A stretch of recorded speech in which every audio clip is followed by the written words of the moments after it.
We watched it together. We did watch a bit of... No, listen.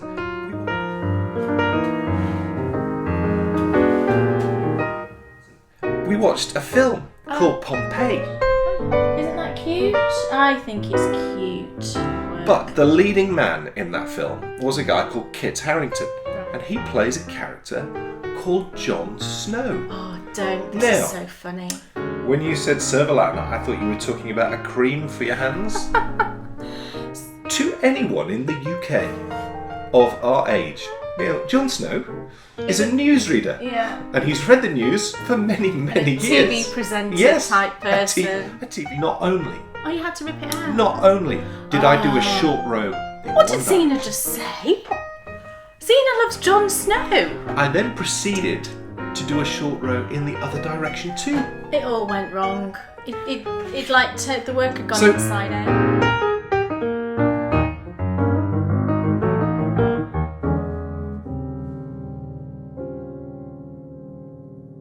Welcome to episode 61. Yay. Well, we should be starting the Bakery Bears treasure hunt today, but due to weather, we had chosen to film on a particular day. The opportunity had arisen. Our camera woman was available. Yeah.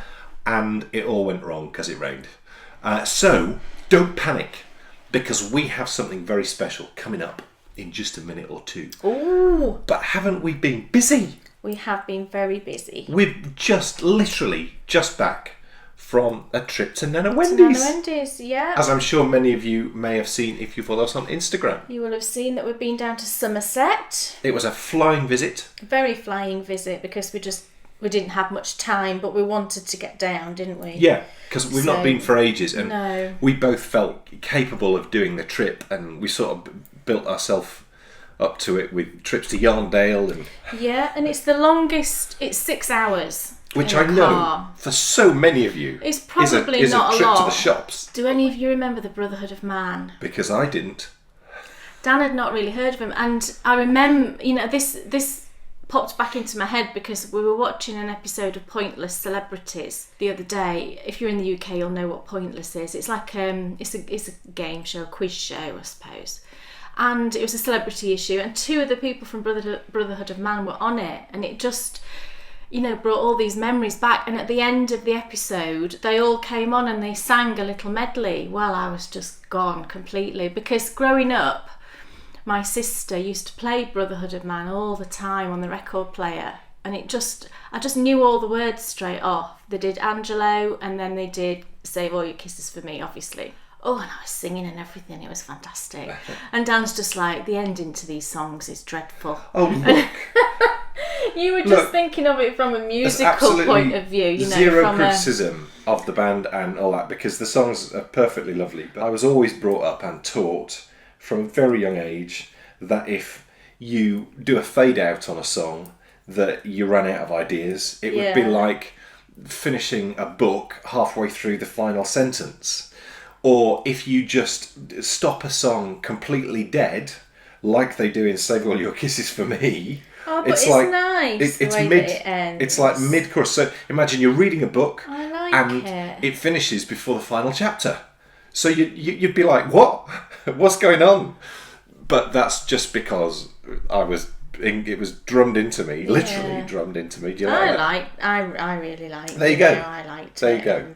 Well, that's all that matters. It made me smile. That's all that matters. During the 6-hour journey. So, that's all that matters. So yeah, we had a really good time, and Nanna Wendy's doing well.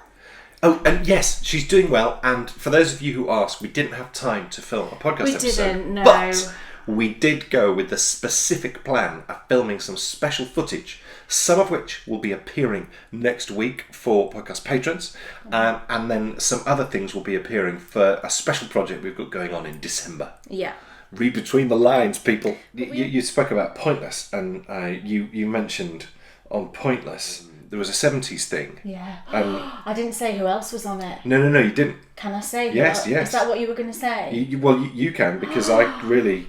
Oh, I nearly combusted when I saw these two people. And again, this just brought back such a vivid memory, and you're all going to laugh your socks off when I tell you something about this. But there was two people on it, and straight away I recognised them, and I just went, oh, I can't believe it. It was Servalan from Blake 7.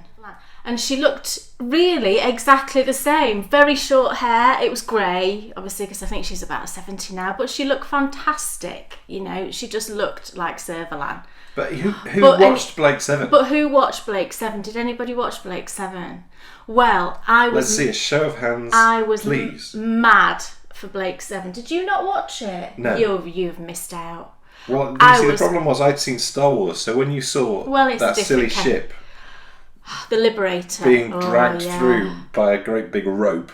But I was madly in love with Avon. You're all laughing your head off now, aren't you? She doesn't mean the products no, from the doorstep. Character Avon. Paul Darrow is his name. I was actually in his fan club. Oh my goodness. And now you are all rolling about on the floor, aren't you? I must have only been a young teenager, and how I managed to join his fan club, I don't know. I must have got my mum to write me a cheque or something. This provides us with a perfect segue to a programme which I predict will be thought of in a similar fashion. Really? In years to come. Yes. Today's Blake 7, I believe, is most probably the Game of Thrones. Oh gosh, really? Yeah, I'm not talking about the content. Oh, right. I'm just talking about the way that it's considered. Oh, right, okay. And thought of. So, fast forward 30 years. Yeah. And, I'm sure it will be thought of in a similar way. Yeah. And I just want to tell you a little story. And it starts with me. It starts with me. So we don't watch Game of Thrones. We did try a small snippet and we won't be trying any again. But again, as we spoke about when we were talking about you enjoying Brotherhood of Man, what's good for the goose, you may enjoy it, other people may not. So that's fine. Everybody thinks so little of me now about my Brotherhood of Man and Blake 7 love. But I watched, and we watched it together. We did watch a bit No, listen. We watched a film called Pompeii. The leading man in that film was a guy called Kit Harington. Right. And Kit Harington is in, of course, the Game of Thrones. Is he? And he plays a character called Jon Snow. Oh, don't. This is so funny.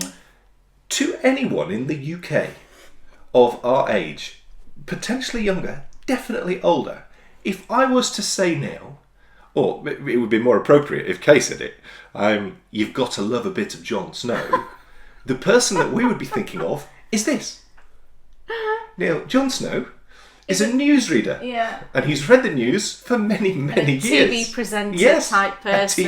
A TV presenter. He's very well known on British TV, isn't he? Yes. As a presenter. Yes. If you were to talk about him...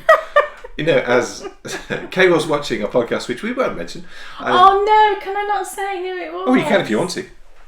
Well, Xena, it was your podcast. I was watching Xena last night. Kay was watching the Little Yellow Uke Crafts podcast. Well, I just had to rewind and watch it twice, and I said to Dan... She said, this colourway is called Jon Snow because you've got to love a bit of Jon Snow. She said, I love me a bit of Jon Snow, and I said to Dan, what did Xena just say? Xena loves Jon Snow. And I think it's lovely. Dan knew who she was referring to, but I didn't know, and he just let me go on and on and on. I was laughing. About how Xena was in love with Jon Snow, did exactly the TV same presenter. Thing. I watched the same thought processes go through her head as went through my head. And I was like on the verge of texting Xena like this to say, what are you talking about? And why has somebody done a colourway that's Jon Snow?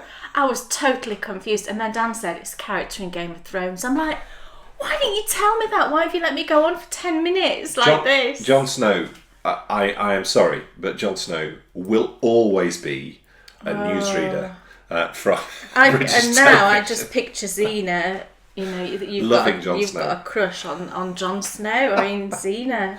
So, Jon Snow funny. Today, Avon from many years ago. Oh, I loved him. There you go. The opportunity arose to do something unbelievably special, and I really hope you enjoy it. There is a country that you would like to visit. I'd love to go there. And I won't say too much because I'm going to tell you all about it in just a moment. I had the privilege of visiting once before, and it's had a really huge effect on my life. And actually, in the process of making this that we're about to watch, it's made me realise why I love it quite so much. Amazing country. It is. So with the help of the best dude in the history of dudes, and that is Ichigo Nitta, That's Sophia Lessar. Lessar. Oh, Sophia would probably muck that up. You'll find out more about our fun with her name next episode, and I'll tell you more about that after you've watched this. But thanks to the amazing Sophia, we are going to take you on a very special favourite places to knit in Japan.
My name's Sophia, and if you're wondering what's behind me, I am currently at a 400-year-old shrine in Kashima, Japan.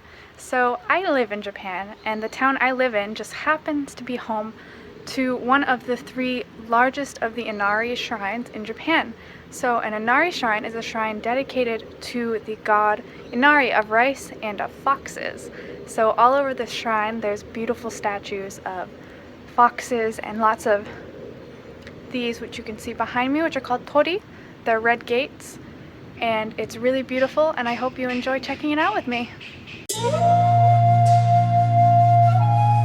Welcome, ladies and gentlemen, to one of my favourite countries in the whole world. This was a place that I visited quite some time ago. I think I was about 18, and it captivated me. I was only lucky enough to spend a couple of days there, but its spirit has formed part of my life ever since. Where are we? Japan, of course. And what is this? It's the Yutoku Inari Shrine. And isn't it stunning? It's literally built into that hillside. Now what you can see there are tori, and we're going to be walking through lots of those a little bit later on. But this was actually built by a woman. It was a princess. She was called Kazan in Manko, and it was a wedding gift to her husband, who was the lord of this manor. But why was it built? Well, at the time, and to this day, it forms part of one of the biggest faiths in Japan, Shintoism. Shinto worshippers don't believe in one god, they worship many. And before you enter a Shinto temple, you have to wash your hands. It's tradition.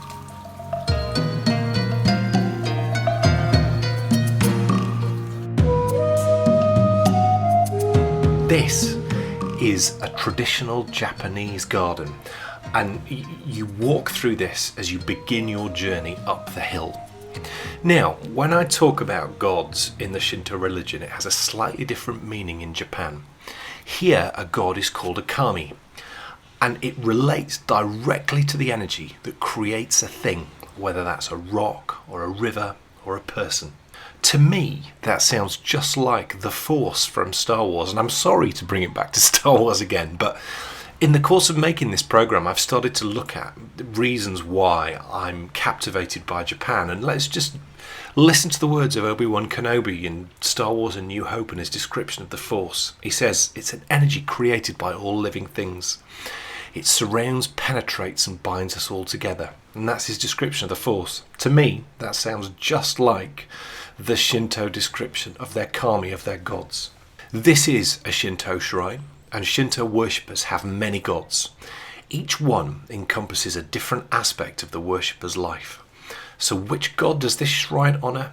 It's Inari. Now, in present day Japan, Inari is the god of agriculture and industry and prosperity and worldly success. But in ancient Japan, when this shrine was built, Inari was also the god of swordsmiths, So of course, it was intrinsically linked with that symbol which we all associate with Japan, and that's samurai.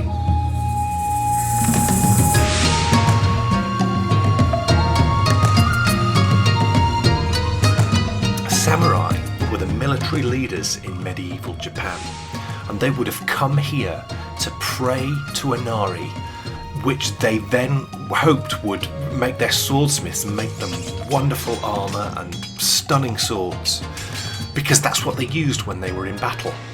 And it's not difficult, is it, to see the link between these warriors and the designs drawn up in the early 1970s for Darth Vader.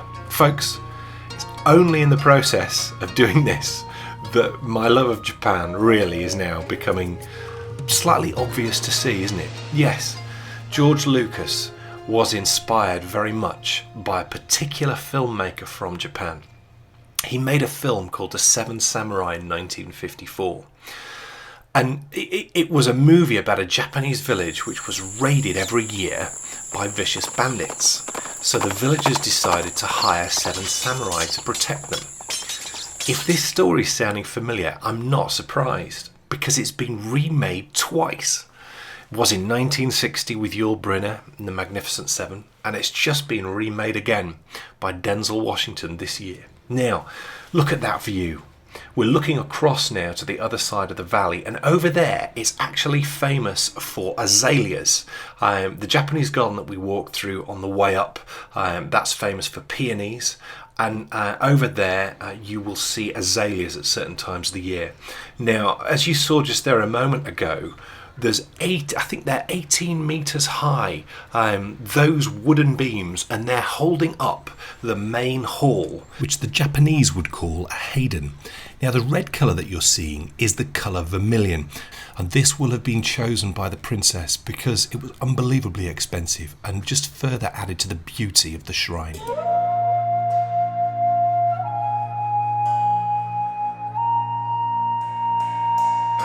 What you're looking at are pictures of medieval Japanese ladies, and do you notice the black around their mouths? Now, this is a much better picture. This is a modern day lady who's dressed up as a Japanese princess. Her teeth are black, and the reason for that is they're practicing something called ohagu, because the Japanese, specifically the Japanese ladies, liked to colour their faces white. It made their teeth look slightly yellow, so they thought, we're going to have to do something about that. So what they thought was, what's the opposite of white? Well, it's black. So they actually blackened their teeth, and they thought it was absolutely beautiful. So if you saw a maiden with black teeth and a beautiful white face in medieval times in Japan, and right the way up actually till the 19th century, it was specifically up to around the 19th century that it stopped, you would have thought, what an absolute beauty. Now, speaking of beauty, this is the ceiling in the main hall at the shrine, and it is unbelievably stunning. I wish that I'd seen this firsthand. I'm so jealous of Sophia. As we climb higher, we start to see more of these beautiful gates. These are called torii. After samurai, they're probably one of the most recognised symbols of Japan. Torii literally means bird abode, and given the height that we're at now, I think that word is very appropriate. We've got 2 statues there as well of Inari in physical form, and as Sophia said at the start, his physical form is often a fox.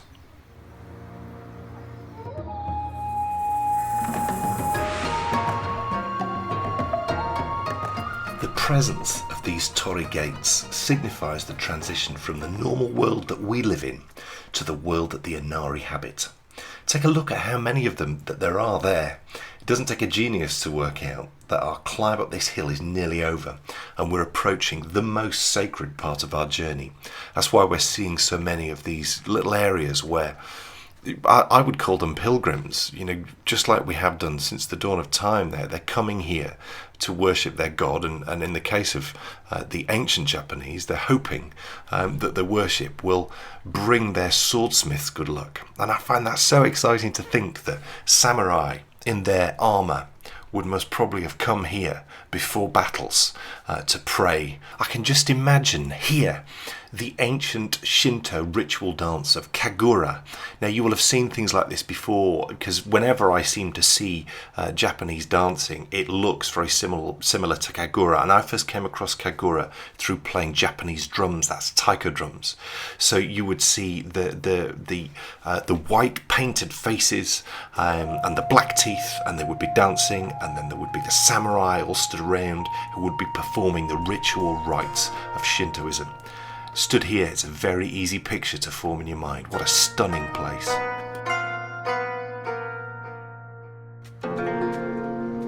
And so, ladies and gentlemen, we've come to the end of our journey through the shrine. It's been too quick, hasn't it?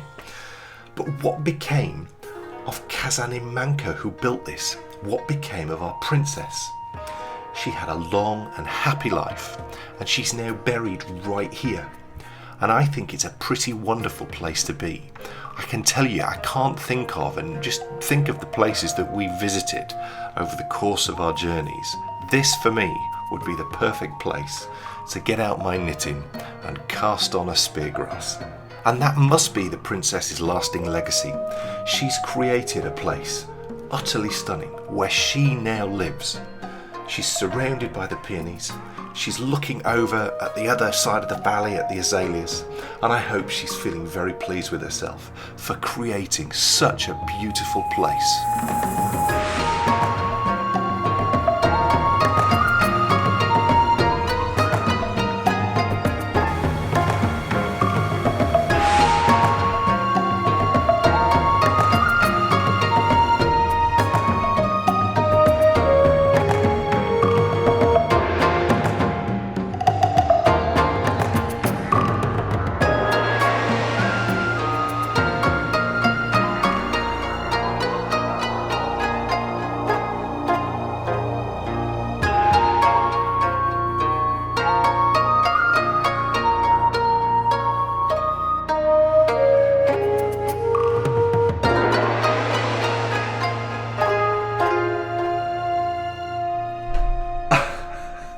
How amazing! Did you enjoy that? Oh my goodness, talk about a place that I'd like to go and knit. I'd like to climb up that hill and sit looking out over the peonies and at the azaleas on the hill on the other side and sit there and knit. And also as well, what I loved about that is Japan feels like another world. Yeah. But actually, if you just scratch a tiny bit beneath the surface, you'll find out that we're all the same. We're all absolutely linked, you know. A Shinto temple, in essence, it's a church. Yeah. And you look at a film like The Seven Samurai, it's the Magnificent Seven, which we all know. We actually sat talking to Grandpa Steve and Nanna Wendy all about the Magnificent Seven while we were down. I don't remember that. Was Maybe you were. I was putting Brownie to bed, maybe. Maybe you were. But I had a really good chat with Grandpa Steve, who had seen The Seven Samurai, the film from 1954. Now, newsflash, Sophia was such an absolute legend that she has agreed to come back, because I'm sure you would like to get to know her a little bit, because we didn't really get the opportunity in that. We only saw her at the start. Yeah. She's going to come back and she's going to be our boots on the ground in episode 62 for the final What's in Your Sweetie Jar. Yeah. Where we're going to bottom out. We've established over the last few episodes that Japanese sweets are excellent. They are excellent. So we need to find out if they are the best. Yeah. Are they the top? And next episode we're going to do that with Sophia's help. So she will be back then. But now I think we should find out, because of course you were knitting on that so much on the journey. Yes. And I knit on it too. You did? Yes.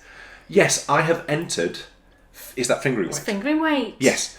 I have entered fingering weight boot camp. Yeah. And there's going to be more about that too later on the show. So let's find out, Kay Jones, what's on your needles? I've been knitting on my Scrappy Cowl. Can you remember? I didn't show this last time. I haven't knit on it really at all, apart from when I cast it on. But I just thought this is just perfect car knitting. I like to, when I knit in the car, I just like something where I don't even really have to finish a row to put it down. Do you know, if you're knitting a shawl back and forth and you've really got to finish a row, I like to finish a row. if you're knitting socks, you've obviously got to finish at least to the end of that needle of where you are. And I just wanted something that I just thought I can literally just pick up and put down. So I thought I'm going to take my cowl, my Scrappy Cowl. I think I'd only just cast it on way down here before. I run it all through here, and I've just attached this yellow sort of colour. I'll turn it that way because it will be kind of that way, won't it? It really does match. So, match. It looks like it could be one colourway. Oh, right. Well, I didn't really do any sort of colour management. All I did was I thought, what colour would look good going from this into this? So I just chose one that had got kind of a similar sort of pink tone. If you can see, this dark pink here kind of matches the pink in here. And then when I was changing from this one to this one, there was pinks, if you can see in here, that are in here. And then I've just changed from this one into a yellow. This is one of the ones that I got from London House Yarns. It's one of the Harry Potter colourways. This one is the book cover from the new, whatever it's called. Fantastic Beasts and Where to Find Them. No, the play one. The Cursed Child? Yeah, so it's the book cover from that one. This one was also a Harry Potter mini. I can't remember which one that was though, I'm afraid. This one was a Knitting Goddess. And this one was I believe that's one of the felt fusions. I think that's one of the Alice in Wonderland colourways, I think. And I stopped knitting this one at that point. I did have more of it left. I wasn't mad keen on the way it was sort of doing this. You can see what it's doing, this kind of repeated. Can you see the sort of pooliness? And it'll be fine, you know, obviously when the cowl's huge and it's all done. I won't even notice it, but it was kind of irking me a tiny bit. So I thought, oh, do you know what? I'm just going to cut that and add in another one. So I just popped it into one of my little bags and I just stuck in there a bunch of minis. I just pulled out some colours that I liked. These are the other Harry Potter ones. Really, really pretty. They were super pretty, those. I love them. And then I've got a couple more Knitting Goddess. I wanted some sort of lighter tones and darker tones. And it is just round and round and round. And then all I'm doing to add in the new colour, I'll turn it over just to show you. I'm just knotting, I'm cutting the yarn of the old one. Or, you know, in the case of the minis, I just knit till I've run out, which is brilliant. You know, you can use up all of the mini. And then I tie the new yarn to the old one just with a little knot. You can see just knotted, and then just carry on knitting. And then what I do is I go back and I undo the knot and then weave the ends in. But I find that by tying them in a knot, you know, initially, that there's no danger that you're going to lose yarns or, you know, anything like that. And I just like the security of just tying that in a knot, and then obviously I go back and undo the knot to weave in the ends. And I think for this I cast on about, I'm not entirely sure, it might have been 144ish or something like that, I think. It's about the size of a Sockhead, I think. Maybe there's a little bit more. And I'm using 3mm needles. And I'm really loving it. And this, I said before, but this was inspired by my friend Carol, because she cast one of these on. She kind of invented it, I suppose. And I just totally copied her. But feel free to copy her, I know she wouldn't mind. And it's really, really fun. And I just love that you get to play with your minis. And I think this was Carol's idea, that you get to play with your lovely minis, but that you get to wear it at the end rather than it being, you know, something for the house, a blanket or a cushion or whatever. So I think that's brilliant. Dan Jones? Yes. What's on your Well, this is a new thing. It is. This is entirely new. It is. What Look. do you think he's knitting? This is a sleeve in Cascade It's 220. not a sleeve. It's not a sleeve. This is a swatch. A swatch. What you swatching? What you swatching? I'm sorry. Oh, we used to love that. I've stole Emily. Emily. We used to love watching Emily. I've stole your catchphrase. Yeah. It's the first time I've ever done a swatch. I'm not really sure why I'm doing it. Shall I say what I'm doing You first? say what But then you must tell me why I'm doing it. You know why you're doing it. I have no clue. I've Genuinely. explained to you 5 times Well, you why haven't, you are because doing that. You might have said once. No. Well, no, you haven't, because I didn't say it. It's the first time I've said I don't know why I'm doing it. Right. Yeah, so you will have explained once, but I didn't really understand. I decided the other day that I was going to knit don't tell me, Irish Coffee by Thea Coleman. Well done. Am I right? Yeah. Look, is there a note down there that says that? I don't know. There isn't. Look, Okay, look. right. Back me up. I remembered. It's amazing. And the reason why I thought I should do it is I made a note on my to-do list last week, and the final thing was cast on something beautiful. Oh, yeah, you did say that. And at the start of the week, I had no idea what it was going to be. And through the course of the week, in the process of knitting on my antler hat, which obviously has the lovely cables, I just thought, hold on, Kay made I knitted Irish an coffee. Irish coffee a few A long years time ago for myself. before we ever did a podcast Yeah. or anything. It's probably 4 years ago. And Kay really likes it. And it has cables on it. Mm-hmm.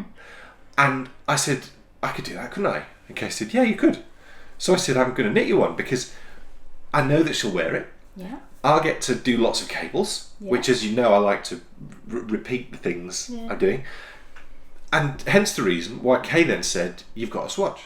So shall we find out why I have to swatch? Well, you've got to swatch to see if your gauge is the same as the pattern's gauge. Because What happens if it isn't? if it isn't, then we might have to change your needle size. And then I have to swatch again. Yeah. I know this is why people don't like swatching, darling. You are discovering why I don't like swatching either, but generally I get very close to gauge. But then I thought, let's try Cascade 220 because that's a worsted weight. It's a non-superwash, so I thought Dan might like that because it's quite grabby. Non-superwash? Yeah. So you have to hand wash it? Yeah. Right. Which is fine because I hand wash garments anyway. Cool. I wouldn't put it in the washing machine anyway. So I said you've got to do a gauge swatch, and because the Irish coffee is knit in the round, you really need to swatch in the round because all you garment knitters out there will know that if you swatch flat, so you knit a row, purl a row for your stocking stitch, your gauge when you're purling generally is different to the gauge when you're knitting. So your swatch will come out different to if you knit in the round when you just knit. So he's doing a little swatch in Cascade 220, just some that I had in my stash. So I haven't bought any yarn for this yet. But Dan's just said, as he's been knitting this, that he's not that fond of the yarn. Well, it's getting better. And I don't know suspect why it was you're not that fond of at the start. Well, that's just a bit of garter. There wouldn't be any of that anyway in the pattern. This isn't spat. I didn't really like this. I just didn't like it very much. But Didn't that's like how just it to felt stabilise the swatch Yes. and stop it curling. Totally. That's the only purpose. I did tell you that, but you're going to lose a stitch. I know. It doesn't matter about that bit, does it? This is just a swatch. I know that. And I'm saying that I feel a lot, it's starting to feel better now I'm knitting into it. And that's why I said I'll knit into it. Because, that'll give me a proper feel for what the yarn's going to be like. And it's definitely improving as we go. Right. Well, he's swatching on what the pattern recommends, which is 5mm. Now, as Dan's a tight knitter, he might have to go up to like 5.5. But I thought let's start with what the pattern recommends and just, give it to him and give it a go. Why did you pick this one in particular? Well, I like Cascade 220, right. And I'm actually going to be using it for something, aren't I, for yes. you? Why don't you show? Well, I like I said, I like Cascade 220, and I think I just think it's an excellent all-purpose kind of yarn. And if you remember, do you remember that pillow that I made, the cushion that I made? And it was 2 log cabin blocks that I did intend doing a blanket at one point, and then I just got blanket overload. So I thought I'm just going to take these 2 blocks and make it into a cushion cover. And I use that cushion, it's on the chair upstairs every single day, and I sit on it on the floor and it gets thrown about and it still looks fantastic, and that's, at least a year old, it'll be more than that. So I just think, for a garment, I think it's perfect. It would be brilliant, yeah. So, but like I say, if you don't like that, we'll find something else. Well, it's not so bad now, I'm just plain knitting. I think I'll be alright. Right. How much more do I need to do? Well, you need to do, a couple of inches of stocking stitch. Cool. Interesting colourway, actually, as well. That's a really nice colour. I can't remember the name of it, but it's very toned. I don't know if you can see. It's very it's got sort of flecks of different colours in. It's really, really pretty. Jealous. So what else is on is my on your needles? So this is another Sockhead hat. Well, kind of a Sockhead hat. It's kind of smaller than a Sockhead. For Dan, I think I said last time that I asked him if he wanted another hat for running in, a thin hat, because you don't want anything thick, do you? Because you get too hot. So I thought, right, okay, when I've finished the one I'm working on, which I have, and I'll show you later, I'll start you one. And I'm using... It all came about, really, because the lovely Brittany sent me a hat that was yes, just beautiful. Yeah. And the other hats I had were all ex-Kimo hats. Yeah. And they were knit in cotton. And they just stretched out, didn't they? So I've got 3 hats to run in, 2 stretch like crazy, and one's okay. And really what I need is 2 that so will you can hold shape. alternate them. Yes. So I've had this yarn in stash for a while. It was sent to us by the lovely, it's BC Yarnings. Yes. Yes. And it's Boba Fett. Very colourful yarnings. Very colourful yarnings, and that's the Boba Fett colourway. So it's green and grey and red and gold for Boba. And Dan tried on the one that I'd just finished, and he said it was too baggy on his head. He Way too baggy. Wanted it tight fitting, and that's 140 stitches. So I knocked off another 4 stitches and cast on 136 for this. I'm still on the ribbing. I've still got a little bit more of the ribbing to go, but I think it's looking. Look at that! I love how it's striping. It's a great stripe. It's a fantastic dye job, I think. Yeah. So now it's going to go back. I'm just about to hit the red again. So you'll get a repeat of this, and then you just get the one stripe of the yellow. But I just love it, and I think that'll be such a great running hat for you. It'll be brilliant. And it'll be ready just in perfect time. Yeah. I can't wait. I'm going to do about, I might do 3 inches, and then just knit it to a length that will make it into a beanie size for Dan. He doesn't want slouch, obviously. And that's the fingering weight, and it's I believe it's a 75-25 merino nylon blend. So lovely to knit with, and just very, very pleasant knit as always with these hats. I am still slightly addicted. Can't wait till she finishes. I might do next year, the 12 sock heads of the year or something, and knit a sock head every month. That might be fun, might it? Yeah. And just keep them as gifts. So what else is on my needles? It's this. I successfully managed to portray to you regularly, I think, that I know what I'm doing. And the knitting of this hat successfully proved that I don't. Why? What happened? Because not only you had to rip it out. Not only did I do a short row in one direction, I then proceeded to do a short row in the other direction too. It all went wrong. The work had gone inside out, and he'd started knitting the other way. I'm not even capable of knitting in the round. But you hadn't done very much. You'd only done about 4 rows. I mean, you should have seen my face. Who picks up a hat and knits twice in the wrong direction? Yeah, it was bad. We just had to rip it all out. So this is Violet Waffle's hat. The yarn is To Be Jolly by No Makers. Oh, you found out? Yes, she told me. Did she? Yes. And it is the Violet Waffles hat, and because the variegation on the hat, the pattern isn't massively standing out, but I don't think that matters, to be honest. No. And I think that the differing stitches, I think when you've got yarn like this, which is terribly jolly, very jolly, what you want to do is, or certainly what I want to do is I want to knit a pattern that best plays off the yarn. And that's what this seems to be doing. It looks absolutely amazing, and there's a lovely it's like a purpley swirl going around. Do you see? Purple? It's burgundy. Burgundy. Yeah.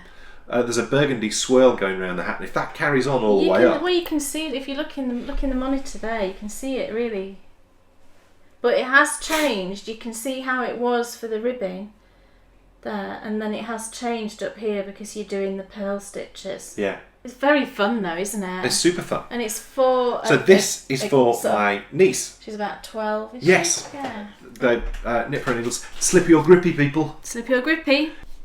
To me, that's more slippy than grippy. They're not like bamboo because it's a different wood. I believe it's birch. But they are quite slidey, but you they can't do definitely that on have bamboo. No, they definitely have more grip than metal. Yes, I mean this is probably the perfect combination of grippy and slippy. I'm still undecided on the metal. Oh, are you? Well, yeah. I gave him some higher highs to I'm swatch. enjoying swatching with those high-highs. To swatch with. You've never used high-highs, so I thought I'll give you those. I'm really enjoying swatching with those high-highs. We can knit the whole garment in high-highs if you want. I might be enjoying knitting on these high-highs more than I am knitting on the double knitting with the Chagoos. Yeah. Oh, right. Interesting. And just thinking about it, I can tell you why. They feel different. High-highs, the surface do feel different. The Chagoos, people get pain in their hands when they knit with metal, don't they? Some do, yes. And I think I can understand it, given the abrasion that I'm getting with the Chagoos. I think it's more the hardness of the needle. I think that's what does it. But high-highs are very light. They're lighter than Chagoos, so I think they'd be better for people who have... Yeah, they're super light, actually. They're very light, yeah. Very nice. Yeah. What else you... Well, I've brought something out of hibernation, just because of the time of year. I've got a couple of designs on the go, and one of them I've spoke about before. I'm using lovely fondant fibre yarn. I thought, do you know what, I might just pop that one to one side until we hit the spring, pick it back up in, say, February. And I'd also got on the go, I'd cast this on again a few months ago and then just put it to one side because the weather turned warm and I didn't want to knit on something heavy. I've got a Aran weight shawl design on the needles. So I thought, right, I'm going to pick that one up instead because this is the right time of year to be knitting that. And I'd got 2 skeins from Erica, Dreams in Fibre. She sent me these, I think, on 2 different occasions. She very kindly sent these to me, and it's Superwash Merino Aran, 180 yards in each skein, and the colourways were very similar. There's Aragog and Norse. And I thought to myself, do you know what? I wonder if I could alternate those 2 skeins and make a large shawl with it. I am going to get another skein for the border, to contrast, but this is just for the body. And I'm thinking I'll have enough. What's that? 360 yards of Aran weight, so I think that will make a pretty good size, body of a shawl. So these are the 2 colours. I don't think I've shown you these before, or if I have, it was ages ago. So there's these 2 colours, and can you see they are similar but different? So I can't remember which is which. Erica, I'm sorry. I think the bluey toned one might be Aragog and the pinkier tone might be Norse, but I'm not entirely sure. So that's the 2 skeins. It's really, really pretty. So I thought, right, I'm going to alternate those and create, I suppose an individual colourway, but they blend amazingly well. So this is a new design, but I'm happy to show it. Life's too short to worry about things like that, I think. So this is just where it's up to at the moment, and I think it's really pretty. And such lovely colours for this time of year, I think. Browns and blues and sort of little pops of a russety sort of colour. So that's where I'm up to so far. And I'm knitting this on 5.5 mils, and I'm using actually Knit Pick Sunstruck for these because I was limited because of the 5.5 mils. I don't have that many that are that big. These are working really nicely for this. So I'm going to pick that back up and start working on that, and because it's such a thick yarn, it's beautiful yarn. It's got a lovely twist on it. It looks like a 3-ply, I think. Really, really plump, beautiful springy yarn. So I thought, right, I'll pick that up and start working on that again and try and get this pattern out whilst the weather is suitable for it, and then I'll pick up the other one, the lighter weight one, like I said, when we're sort of heading into spring. And it's just beautiful to knit, and it's so squishy and would just make, such a lovely, warm, cuddle around your neck. So hopefully, I'm not saying when that'll be out, but that, I'm working on it. It's the antler hat. I must say, it's the first time I've ever knit a tin can knits pattern, and they're great fun. They are good. Yeah. Yeah. It's a little bit different in the way it's laid out to patterns I've knit before, so it's been a little bit of a learning curve for me getting used to where I need to look at when. But once you've got it down, I haven't made any mistakes yet, I don't think. Nope. It is really great fun to knit, I've got to say, and it feels slightly easier than the Declan's hat. Really? Yeah. Right. I don't know why. No, I've not said Declan's hat's hard. It's not.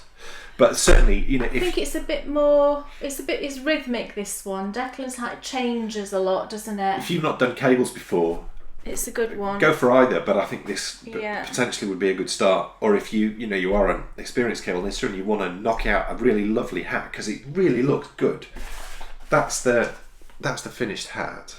There's thousands of projects, I think, on Ravelry. There's a lot. This is where I'm up to, and I think I've done fairly well since last time. I got the ribbing finished. The ribbing looks great.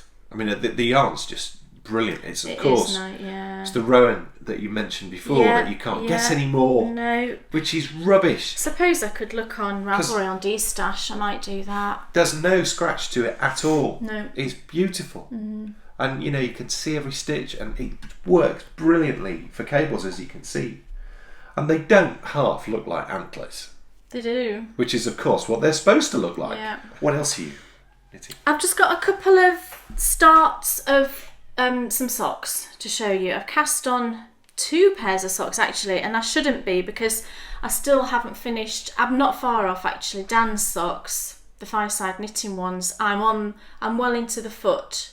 So really, I need to finish that first, but I've had so many distractions these past couple of weeks that I haven't yet finished them, but they will get finished.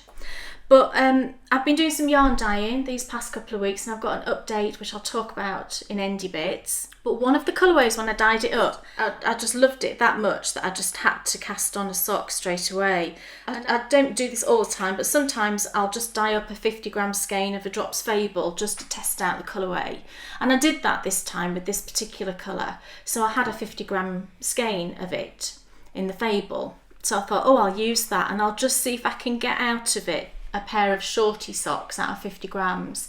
And I think I'll be able to, because I think for my socks normally I use about 65-ish grams, 65 grams, something like that. So if I just do shorty socks, then I should get away with it. So this colourway is called Sandy Cove, and there's quite a number of these skeins going in to the update because people seem to like this colour. So I thought, that's really nice. So I'll make sure there's a nice number. So if you wanted multiple skeins, you should be able to get some. And this is the colour. It's just a really pretty tonal. Well, there's actually greys and browns in there.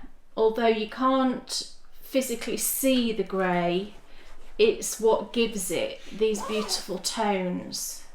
And it just reminded me, and you do occasionally, where the brown has broken occasionally, you do get a little spot of like a red or a blue, which I really like. But yeah, it's just this really pretty tonal sandy sort of colour, and it just reminded me of a sandy beach with the stones. But I've just started to sock, and I've just knit the the ribbing and the leg. That's how long it's going to be, just little shorty socks. So I did a 1x1 rib on this one. I do like a 1x1 rib, isn't it nice? Yeah. And it just reminds me, because my mum always knits 1x1 ribs, usually on cardigans and jumpers and things, and it just made me think of that. It's kind of nostalgic for me doing a 1x1 rib. So I did that, and I just love how it's knitting up. I think it would, somebody said it would look lovely as a garment, this colourway, and I think it would. It's just got so many lovely tones. So that's one sock that I cast on. I wanted to knit Bryony some Christmas socks. Hopefully I can get them done. I've not been very, very good with my sock knitting of late, but I thought I'm going to cast some on, and again I thought I'd dye up a colourway. So I thought I'd try and dye up some yarn that looked like Buddy the Elf, off the film Elf. And I used a completely different technique for this because I wanted to maintain the whiteness of the skein, in some areas. And that's more tricky to do when you dye in a pot. You can do it depending on, how many skeins you've got in the pot and how much water you've got in the pot and things like that. But I thought, no, I'll try a different technique, like I said, to maintain the white. And I'm quite pleased with it. So this, it looks brighter on screen. It's not quite as bright as that. But it's a couple of shades of green and then a gold and then the bare colour of the yarn, the white. And I think it looks really nice. So I thought, okay, I'll cast on a sock and see what happens. Because of the technique I used, I didn't have a clue whether it would pool or what it would look like, and it's actually doing a stripy thing, and I don't mind it actually. The gold is striping across, and I think that's okay, isn't it? And then you just get the green doing a kind of variegated-y thing in between the gold stripes, and I think that's quite nice. I can go with that. I wouldn't class that as pooling. I am going to put in a contrast heel though, because I think if I don't, there is more of a chance that in that gusset section it will pool, and I don't really want that to happen. So I'll probably just pop in a red heel, because he does have a red feather in his cap, doesn't he? And I thought that might look nice. And I did think about putting some red into the colourway, but because it's so little, it's not actually on his outfit as such, is it? It's just that feather in his cap. I just thought that might look a bit odd. That to me looks more like what he wears than if I'd put red in the actual colourway. And that one I did dye on one of my bases, which is beautiful. It's an MCN and it's gorgeous. And the Sandy Cove I've dyed on this, and it's really, really lovely. So that's the other one. Yes. Now, we have now the opportunity to sit down with someone who you will all know, but you won't realise that you know her. A few of you might, if you've met her. Yes, but I have never seen, and I've been virtual friends. She's not one for selfies. I've never seen a picture of her before. No. She doesn't do a podcast. No.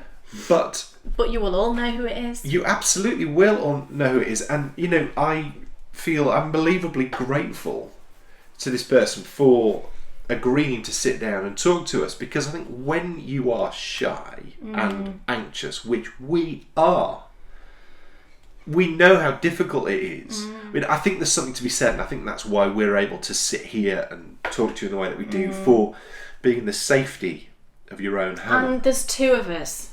I couldn't do this by myself. Yeah, I've been now told and warned by Kay that I must never ever leave her alone. Because I just because she starts to blathering waffle and talk nonsense. Well, I'm just very honoured that we now. Yeah, it was so lovely, and And please, I really hope you enjoy this, because I'm sure you will enjoy it, because we really enjoyed speaking to her. I was so excited. I was so excited. So I won't say who it is, and I will say in the process of us starting to talk to her. So see if you know as soon as you see it. You're going to be so excited. Erica Luda. What's on your needles? Look who it is. Hello. She's here. Hello. I'm so excited to see you guys. Yay! Now, do any of you know who this is? You do all know who this is. You do know who this is. Can I ask a question? Could I see a show of hands, please? Who is knit Hermione's Everyday Socks? Me. Have you as well? You all have. Have you as well? Well, guess who designed it? This lady. I know. Now, of course, she's not just done that. That sounds like it's the only thing you've ever done. No. Well, it kind of is. I mean, that's what people know me as. And it's funny because I do my vendor shows, and people come up and they'll look at my yarns, and I'll give them my card when I leave, and then they'll come back, like 10, 15 minutes later, like, I didn't realize you're the Hermione lady. And I said, yeah. How did it come about? How did you design it, and then what's the story behind it? The story is I wasn't really going to publish it at first. I was working on, I know, right? I was working on a couple patterns at the same time of different Harry Potter characters. I was thinking about her doing her spew socks and all her spew projects. I thought, just a really simple something that I don't really have to think about. And so I finished my sock and I liked it, and I thought, this is going to be so simple. It's just like a plain vanilla sock. I bet nobody's going to even knit it. So I wasn't going to include that. And then I thought, whatever. And I put it up there, and I don't know what happened after that. I really don't. It's amazing. Was it very quick after you put the pattern out that everybody started knitting it? It wasn't immediate. I think I posted in one of the Harry Potter. It was a group where you could join a house and you had to do your projects and win points and stuff like that. And so I had put all of those patterns up. And then I think it just kind of took off from there, and I think it was the Sock Knitters Anonymous group, at one point did Hermione knit along, and I think that's what really kind of helped catapult it out there. And I can't remember how many thousands have been made now. It's surreal. I just go on to Ravelry every now and then and look at the numbers, and I'm just like, that's just insane. It's so insane. Erica, But it's awesome. Congratulations, because there's something to be said, I think. The stars align, don't they? Yeah. You create the perfect pattern. It is the perfect pattern, Erica. It's absolutely the perfect pattern. Dan asked me this earlier, and I said it's literally the perfect sock pattern because, you know, like you said, you've got that little bit of something going on, so it stops you being bored just knitting. But then I love the heel, you know, the heel with the garter edge and the heel turn and the toe decreases. Everything is just perfect. But it would be just remiss of me not to mention how amazing she is at spinning yarn. Spinning yarn and dyeing yarn. That green, Yes. the green Yeah, that I knit the speargrass in. we love that green. Awesome. How amazing! I wish I had it here actually again to show, but I've shown it quite a few times. But just awesome. And then of course there's the BB-8 yarn. Know. I mean, Talks about the BB-8 yarn all the time. Honestly, you really but do. I've got to say though. I mean, I love Star Wars, but this is how good that colourway was. The green colourway. That is one of the best. I've enjoyed that more than anything I can think of. Yeah. Just amazing. So I'm very glad you like it. So all hail, Erica. and imagine. I think I would burst into flames Would you? if I was to walk into a room that had Erica and Susie Gawley in. That would be fun. How did you learn to spin? I just kind of picked it up. I mean, I taught myself to knit, and then I found that I liked indie dye yarns, and I thought, well, why don't I just do that?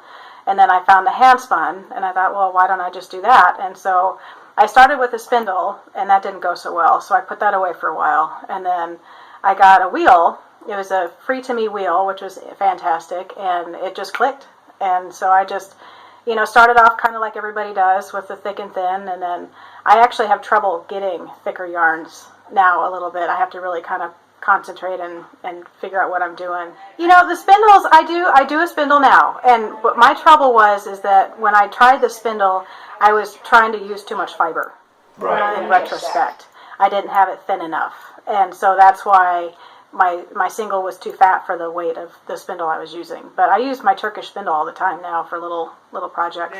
There are going to be thousands of people looking at you now thinking, where are we? Where are we in the world? Please tell us where we are, Erica. I live in Pleasant Hill, Iowa, which is a suburb just east of Des Moines, so Midwest, USA. Right. So it's like Little House on the Prairie country, isn't it? It's not too far away actually.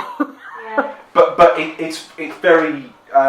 We were just talking before we started filming, and we were saying that we'd seen some pictures of yours and how it reminded us of Yorkshire. Yeah, it does. Very green, rolling sort of hills. So what's your climate like? We get all 4 seasons. It's really nice. Winter we get the really cold, bitter snow, which I love because it's wool season.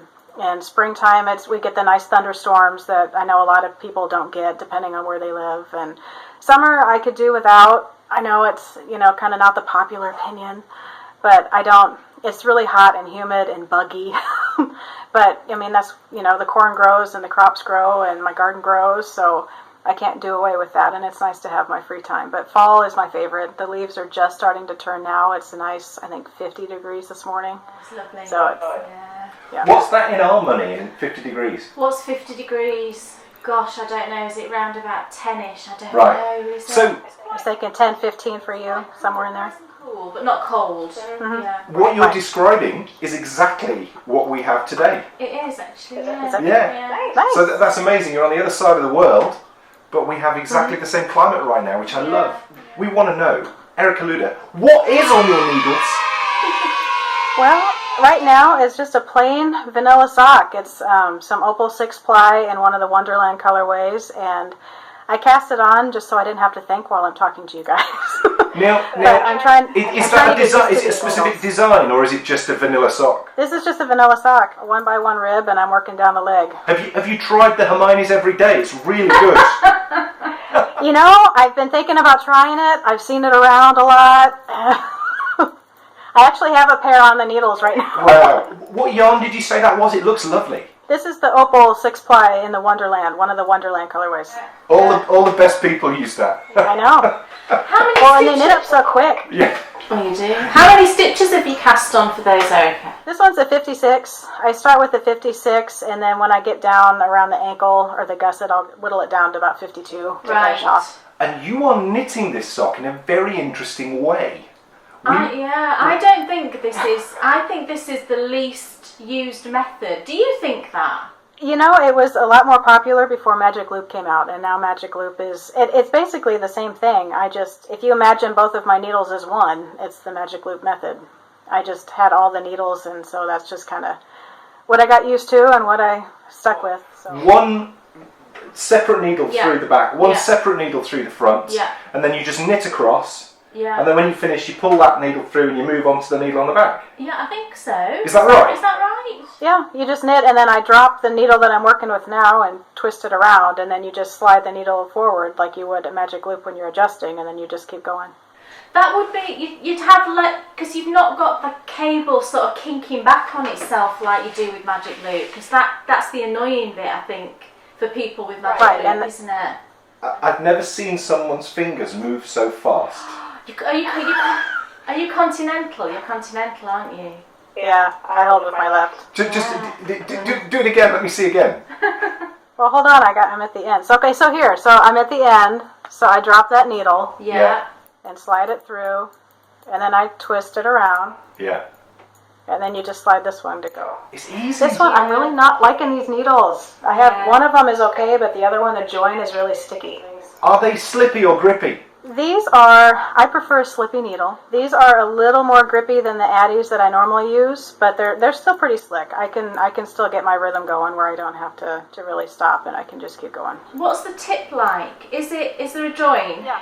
It's not, I mean, this part is okay. The point's a little pointier than my Addie Turbo, but otherwise, I mean, it's not bad.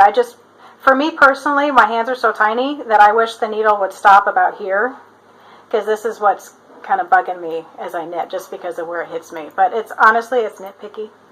So they're nice needles, and I can see myself using them in the future. And they're lovely colours, aren't they? I love that they're all different colours.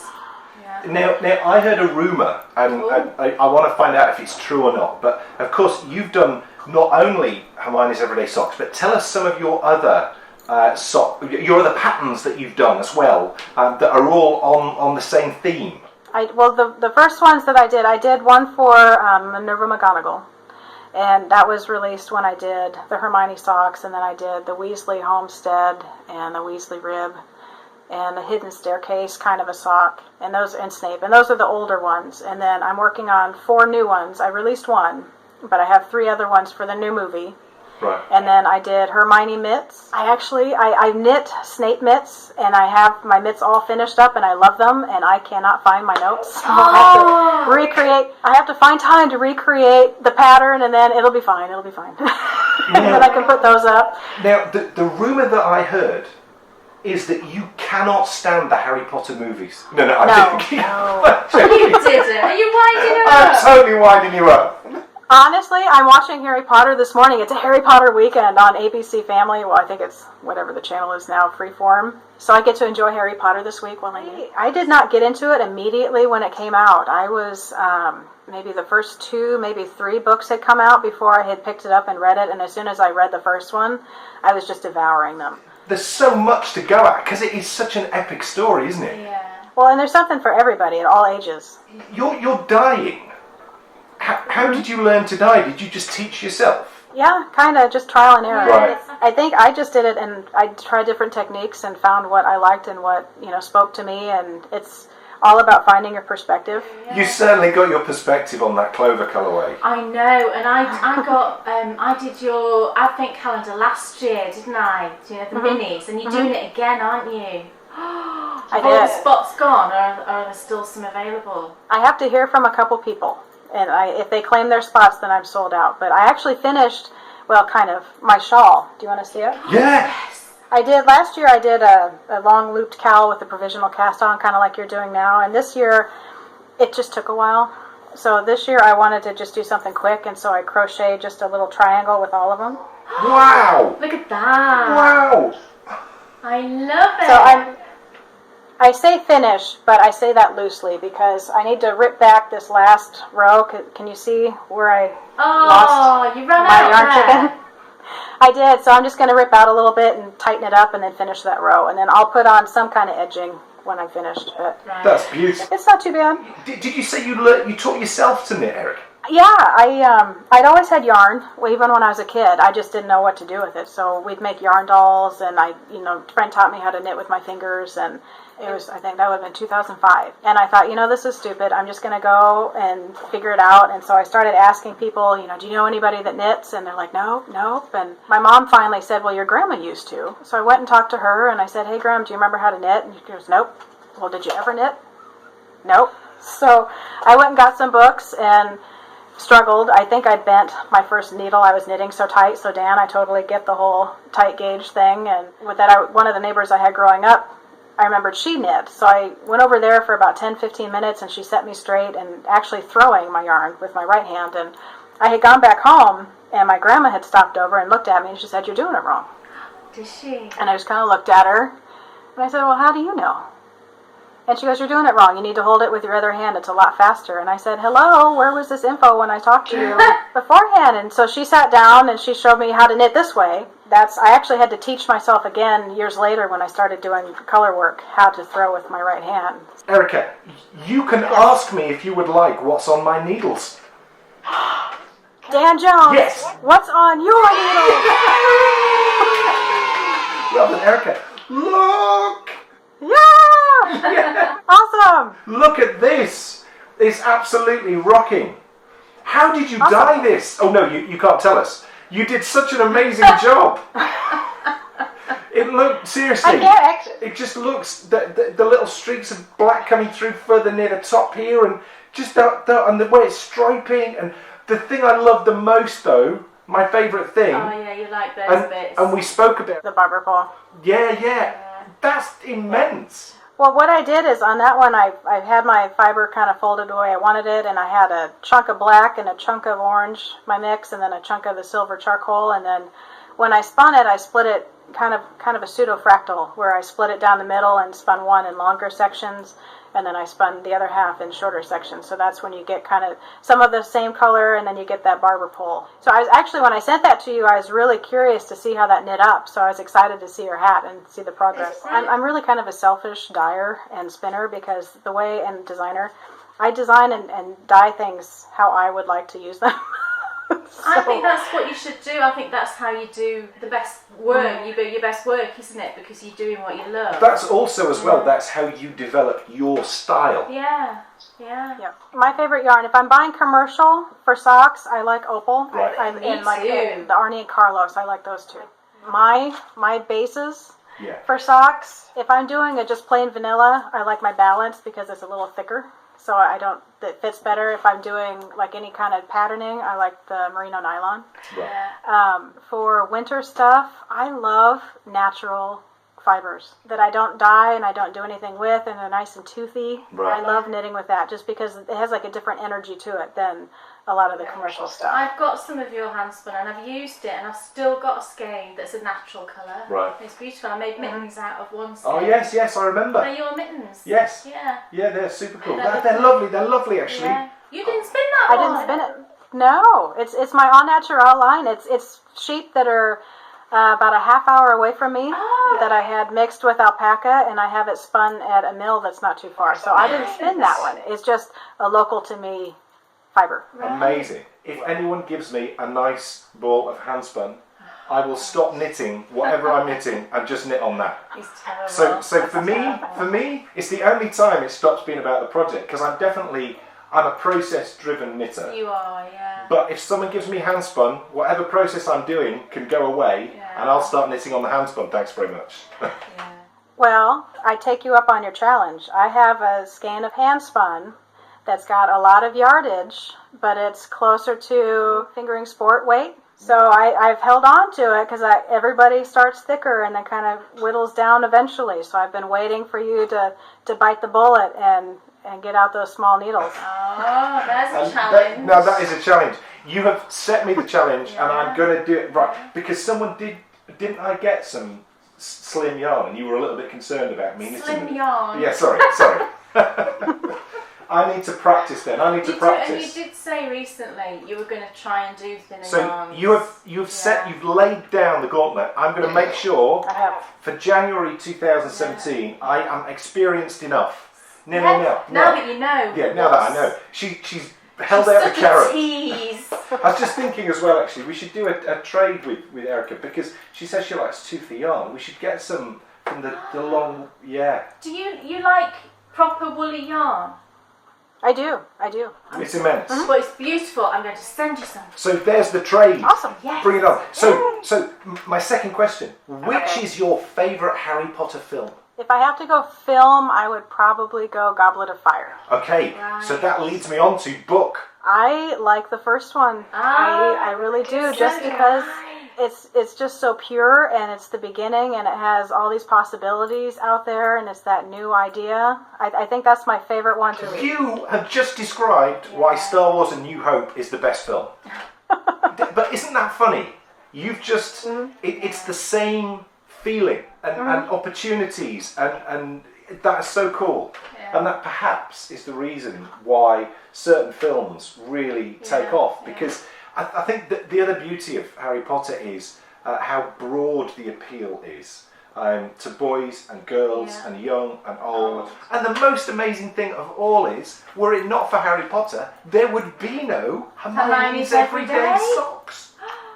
Probably not. No, yeah. So I cannot imagine a world without it. actually, we might not even. And look, I brought my first pair that I ever made. Oh, look at that. Look. Lovely. You never forget your first.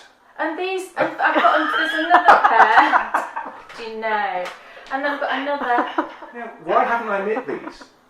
Because, well, you could transfer the pattern. It's fingering weight, but you could transfer the pattern to DK. What have we just spoken about? Oh, you could totally knit these with, yes. That's your challenge. Yeah. There you go. And look, it's a 1x. I was going to let you off easy. You could even use like the hand spun for like a lace, and you could use a bigger needle. But ooh, you're bringing it. And you could Bring your A game, sister. It's a 1x1 rib. You could twist the rib because it's 1x1. Yes. I'm excited about this. It. January the 1st, I need to be ready. Right. So I need to go to boot camp, fingering weight boot camp. It starts now. I have said to him Okay. times, I've given him my sock and I've said, here, just knit a row. And you're like, oh no. Yeah. I'm not doing that. I can't even see the yarn. It should be like a rope in my hand. Erica, it has been just the best. It has. Coming to your house and sitting and chatting. And everyone, how amazing is it now to finally see the person that created Hermione's Everyday Socks? And you must go and try some of our other amazing patterns. Yeah. And you've got some new ones coming out as well, haven't you? I do. And not just patterns, yarn. Yes. Yeah. She is. I've been busy. I'll be dyeing later today too. I have a show next weekend. Oh, you do? Right. She is a knitting goddess. Oh no, we can't use that word. No, somebody's taken Someone's that one taken that already, word haven't already. they? Yeah. She's the American version. American version. Erica, so seriously, thank you so much for because I know you've never really done anything like this before, have you?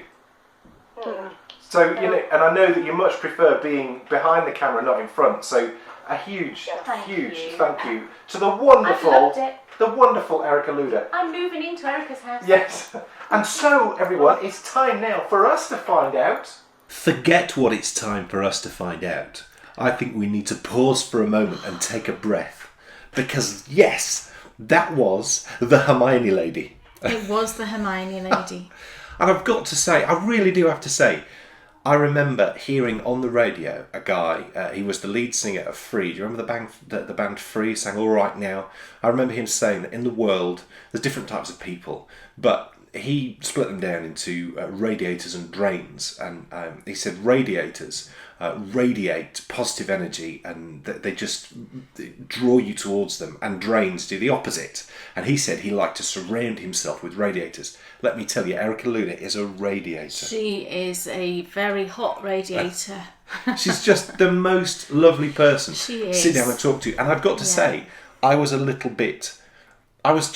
slightly concerned just because I know what it's like to be nervous. Yeah. And We were nervous talking Yeah. to her. Clearly, Yeah, I was yeah. nervous, Erica. But for someone who doesn't like the limelight, she was great. She was fabulous. And it's just Fabulous. lovely. Don't you think it's lovely to put a face to... Yeah. You know, I know we said... Really, in the knitting world, I think she's an iconic name. I mean, I don't really know any knitter that wouldn't know who she is. You know, it's just... If you look how many projects there are on the Hermione's Everyday Socks, there's thousands and thousands. Well, and thousands. it's in the top... Because when I was doing the last Knit or Forfeit questions, she was in... It's either the top 10 or the top 20. Yeah. Which is just phenomenal. And, you know, so it makes it all the more... lovely to sit down and talk to that person when you've never seen her before, and for us to be like, I don't know how that happened. And her yarns that she dyes are beautiful. As you've seen. She's just done an update just last night, I think, and I was looking at it this morning on the update, and oh my goodness, the colours were beautiful. And Erica, I wanted to buy it all. So honestly, there's plenty in the shop. Go and have a look because they're absolutely fabulous. There's loads of Harry Potter colourways and just gorgeous colours. Yes, and just to clarify again, Erica adores Harry Potter. I was totally messing with her when I said that I'd heard a rumour that secretly she couldn't stand it. I was just messing around. So Erica Luda, Thank you so much. We and love I know you. we do love you, We and love I know that we will do things with you again in future. Yes. Because, you know, it was so lovely chatting to you. So thank you so much. This episode, we'd planned for the very last What's in Your Sweetie Jar. But thanks to the totally stunning Sophia, that works very well, Stunning Sophia. Stunning Sophia. Who will... I love your name, Sophia. Yeah. I wanted to name something after you. Yeah. I don't know what, but I just love that name. I think it's like a princess name, isn't it? Sophia will be our reporter with the boots on the ground in Japan for the very last What's in Your Sweetie Jar of 2016 next episode. So we needed to do something special because after that, What's on Your TV is coming back. And we needed to do something a little bit special to just prepare ourselves for the return of What's on Your TV. So what we're going to do is, for the next 5 episodes, Kay and I are going to share, and we're going to start today. We're not going to do any What's on Your TV talking about TV series that we've been chatting about, that we've been watching, sorry. Yeah. We're going to do that in episode 63. So please start thinking about, anything that you've been watching over the last few months since we last did this, any recommendations, because we'd love to hear. But to kick it off, we thought we'd do something a little bit special and new. And we thought we'd share with you for the next 5 episodes our top 5 movies of all time.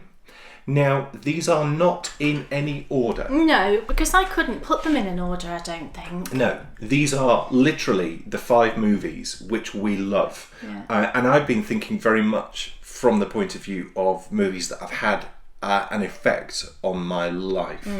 So, movies that have really hit you. So, do you want to go first? I don't mind, I'll go first, shall I? Well, ladies first. I actually have the DVD to show you. She really does. So shall I do mine? Do it. So my first one is this. Well, did you expect that? Have I ever spoken about this film? Maybe I have in the past. But it's Death on the Nile with Peter Ustinov as Hercule Poirot. Because really, he, to me, is... I love David Suchet, but Peter Ustinov is Poirot. He is Poirot. He is Poirot, isn't he? Yeah. And I just love this film. I can't remember the first time I ever watched it, but it was years and years and years ago, really years ago. It was kind of resurrected the past few years because I got Bryony to watch it because she loves mysteries, she loves watching Jessica Fletcher and things like that. So I can't think when we first sat down and watched this. It's maybe a couple of years ago. I mean, she's nearly 11 now, so it was probably a couple of years ago. And she loves this film, absolutely loves it. And I can't think how many times we've watched it, honestly. Whenever she wants to put a film on, she's like, "Shall we watch Death on the Nile, Mummy?" I'm like, "Yeah, let's watch Death on the Nile." And it's a fantastic film. The story, obviously, Agatha Christie, the story is amazing and the plot is fantastic. and if you don't know what's going to happen, then what does happen is, you wouldn't be expecting it. It's just brilliant. And the setting is, it's obviously in Egypt, and I love that. That's the biggest draw, I think, for me, because I love Egypt. Both Kay and I separately went down the Nile, and we were just thinking the other day how heartbreaking it is that country now... You can't really go there at the moment. Go. It's just too dangerous. Yeah. And I find that just heartbreaking. Well, there's some people there, though. We've seen programmes recently. One of them was Harry Bikers. He was there, wasn't he? He was, and I think, I'm not certain it is too dangerous, but people think... It's too dangerous. So they don't want to go. When you see what happens in Cairo and things like that, with what's happened recently, you kind of don't, especially when you've got a family, you don't want to put your family in that position. You don't, but again, it's silly because it's not really that recently now. It's a little while ago. I suppose it is. But, suppose it is. And I'm certainly not going to book any tickets. No, and that's such a shame because I loved it in Egypt, and you did as well, didn't you? It's such an amazing place. It's an amazing country. And this film successfully does portray it brilliantly. Because it shows all of the iconic tourist places, the pyramids and the temples. I couldn't think of the word. And obviously they're on this boat. This boat is amazing. I'm guessing it's set in about the 50s, or is it pre-war? I'm not sure. It's earlier. Do you think it's earlier? Do you think it might be 30s? Yeah. I think it is, now you've said that. Yeah. I'm thinking of the fashions, and that's what I was going to say. The fashions, the dresses that the women wear, because they all dressed for dinner in the evening, are just fantastic. Beaded dresses and the hair up, and it's just amazing. If you've never seen it, and I can't imagine there's anybody out there. Even if you have seen it, it's a great film to sit and knit to. Absolutely, and it's a good length. It's just over 2 hours. It's just over 2 hours. It's a brilliant length, for having a really good knitting session. It's a PG because, obviously it's an Agatha Christie, so people get murdered. But it's nothing like murders these days on, this was made in the 80s. You see people getting shot, but it just looks like tomato ketchup on their face. It's not... there's nothing gruesome. There's nothing really, really gruesome. No. And Bryony watches it without blinking an eye. I just love it. So that's your first... Go and, if you haven't got this DVD, go and get it. But it's that version. And have it's a lovely no other knit. Version. We should do a knit-along. Yes. We should do a Death on the Nile knit-along. Yeah. It's not the David Suchet version. No, it's not David Suchet. No, there is a David Suchet Death on the Nile, which I've also got. But it's not as good. It's not as good. I'm sorry to say it. It is not as good. Peter Ustinov is... just amazing. David Suchet acts the character. Peter Ustinov is the character. That's absolutely true, yeah. It's going to be interesting to see in the process of this top 5 films if we duplicate at any point. Yeah. Which would be so interesting. Yeah. Because we're not talking about this. We're not announcing it to each other beforehand. So what is my first I don't know top 5 film? Say. There's going to be people out there who think they know. There's going to be people out there going, it's going to be Back to the Future. Or one of the Star Wars. Yeah, that's a bit too predictable. But it's none of those films. When I was, I can't remember how old I was, but what made me think of talking about this one this time, it would always have been in my top 5, but the reason why I want to talk about it this time is because I saw this film not long before I ended up in Japan, and I was in Melbourne in Australia. I had nothing to do one afternoon, and I wanted to go to the cinema.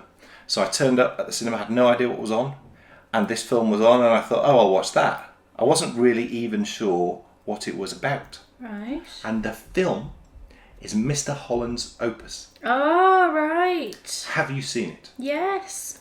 I'd be really interested to know if you have seen it, actually, because I have a feeling it's not as widely a viewed film as perhaps I would say others. That. Yeah. But I could be totally wrong. Certainly in this country, I reckon if I walked up to 100 people on the street in Darlington, none of them would have seen Mr. Holland's Opus. I think we have got the DVD. Yes, I think we do.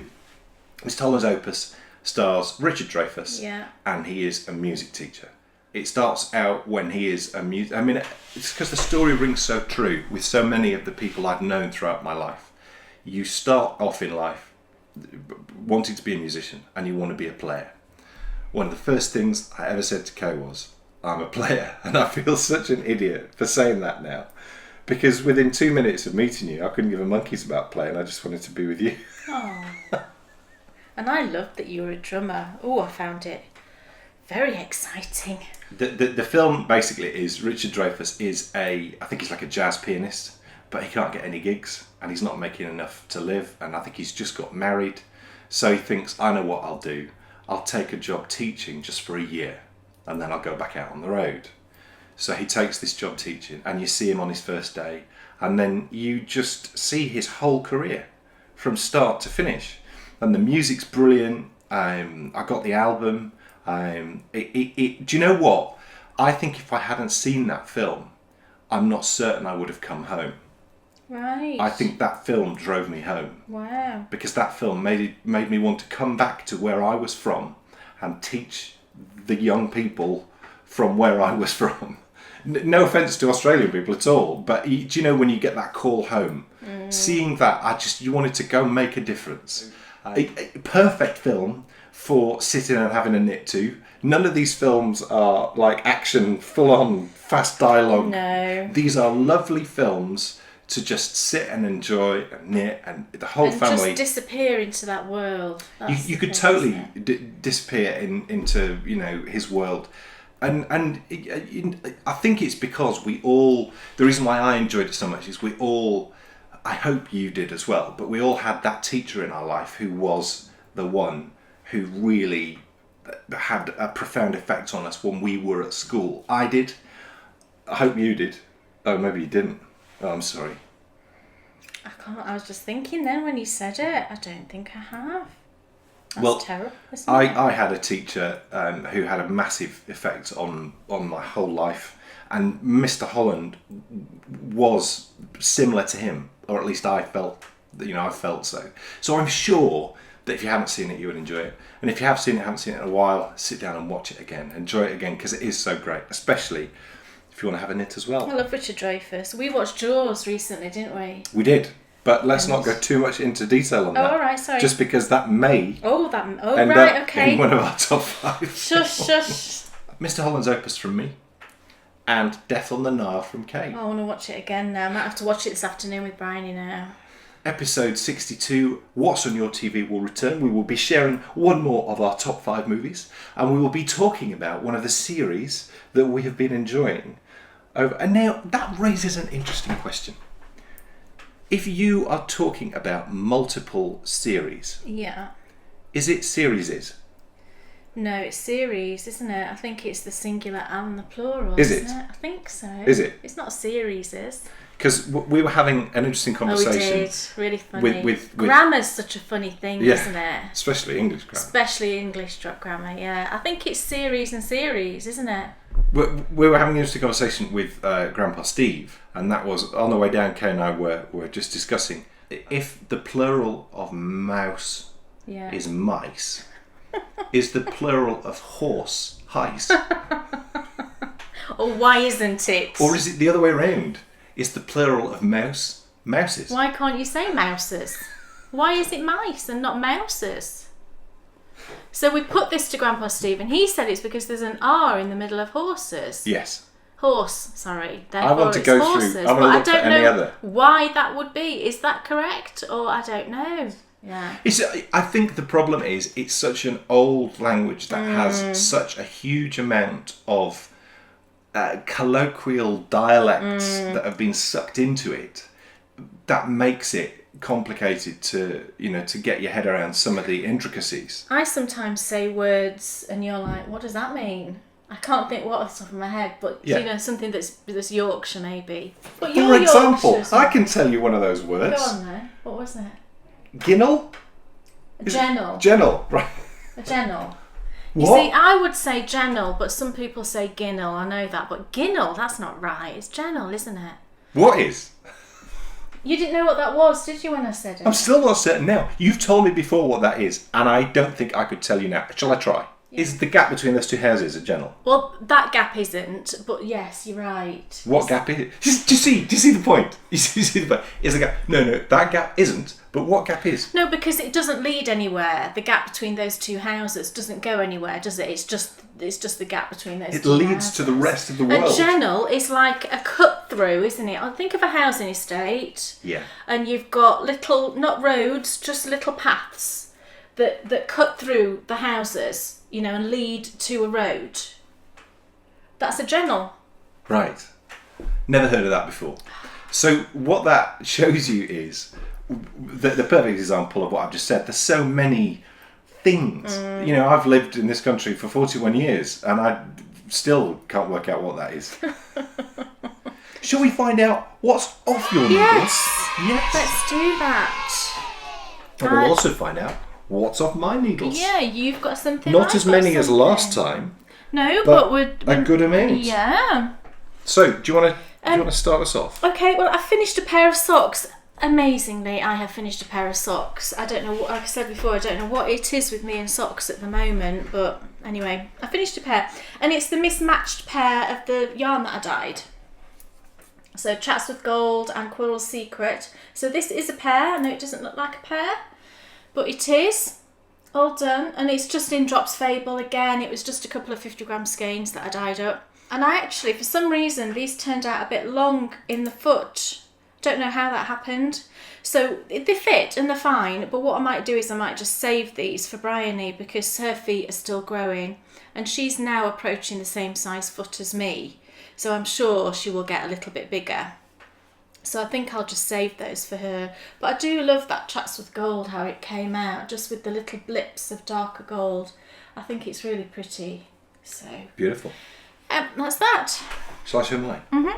This is the fastest finished object in the history of finished objects because in the process of talking to Erica, we saw it on the needles. Oh, right. And yes, in the time it's taken to get from that portion of the show to this portion of the show, I finished, cut it off and washed it.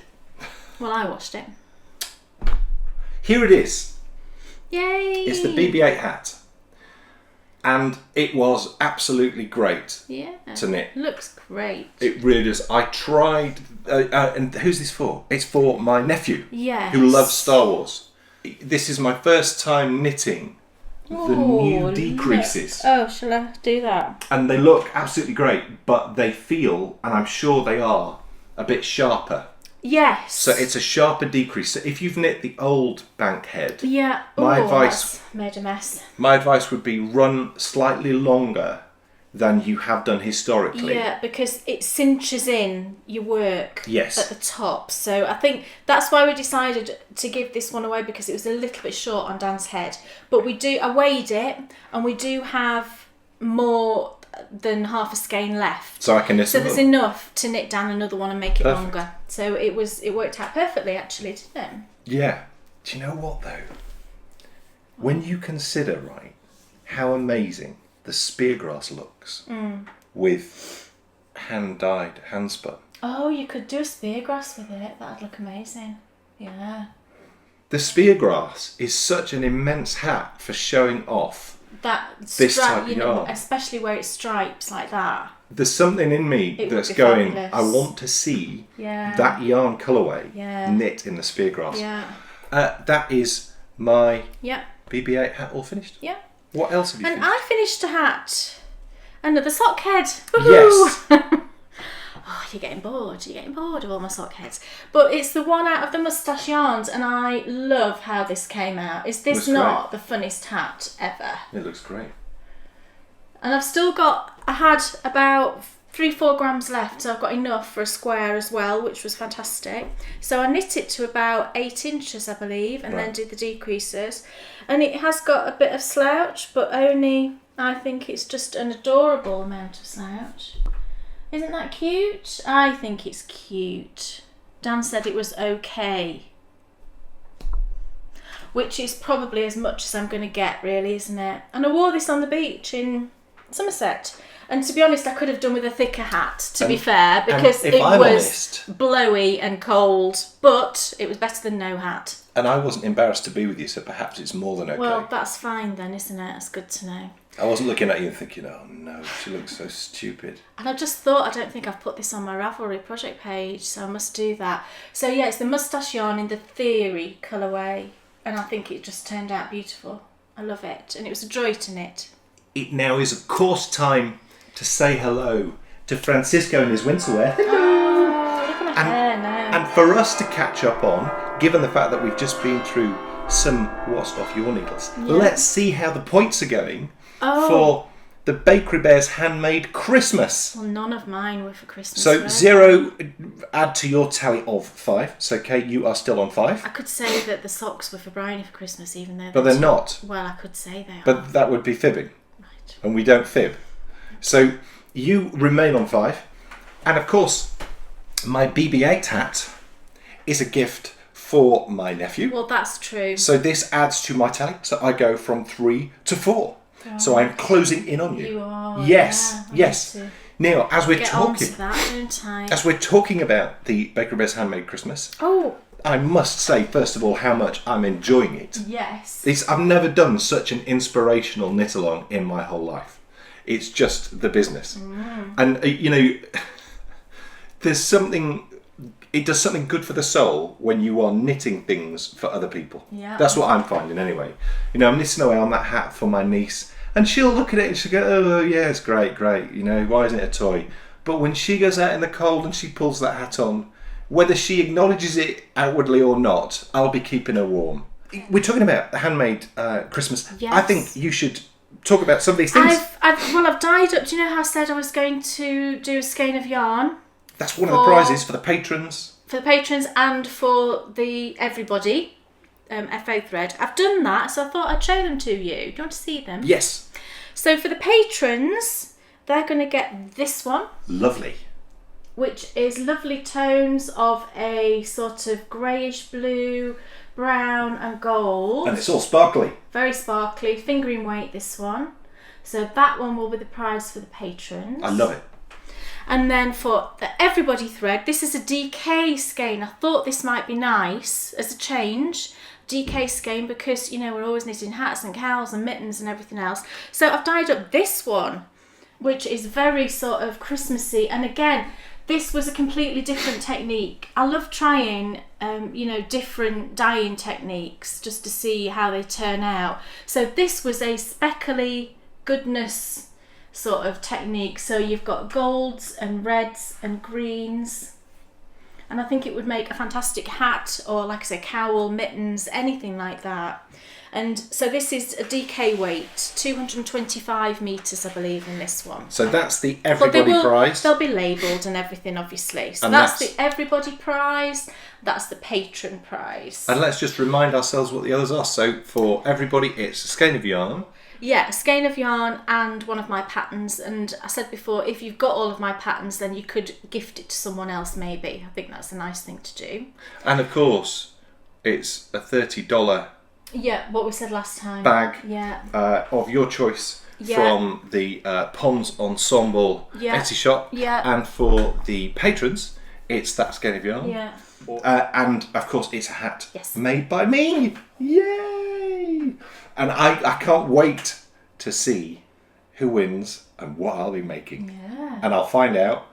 Oh, well, no, it'll be after Christmas because After, the yeah, competition probably. finishes on the 24th of December. Yeah, well, somebody said, could it be extended until Boxing Day? Because it might be nice to post photos of people wearing the gifts.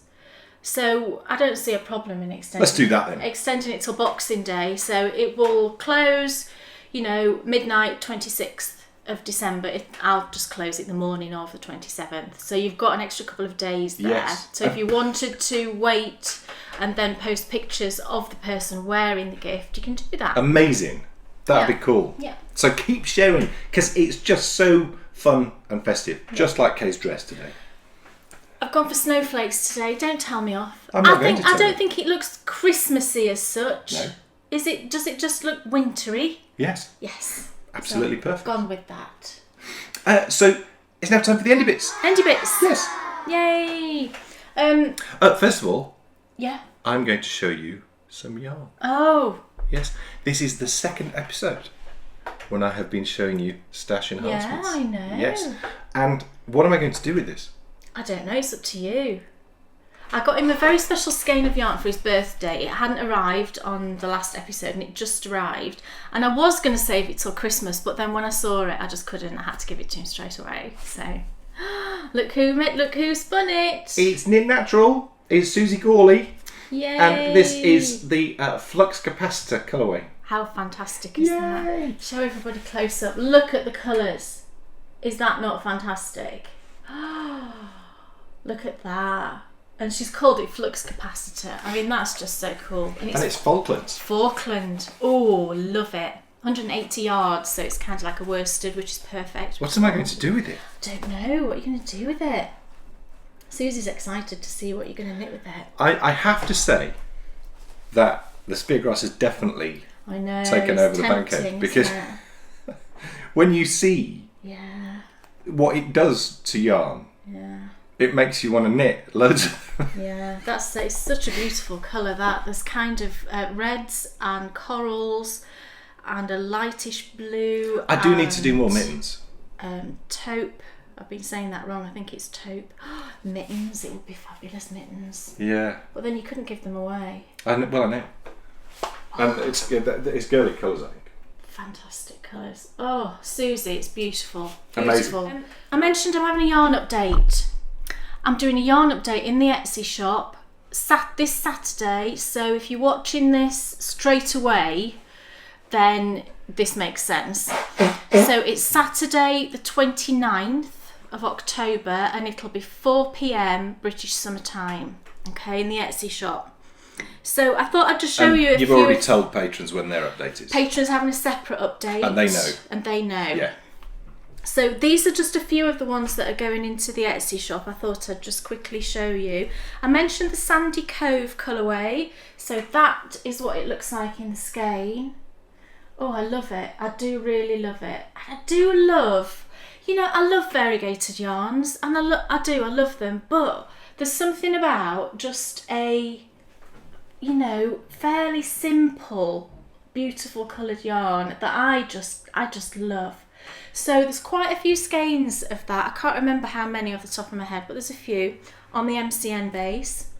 We've then got Castaway. Oh, I love this one, which is these beautiful blues. Oh my goodness. And then speckles of black, which just reminded me of, do you know when you see those tropical seas and they've got like, not algae, but bits of vegetation just floating on the surface? That's what that reminded me of. And it made me think of the film with Tom Hanks. So that's Castaway, and that's on BFL, 100% BFL, beautiful.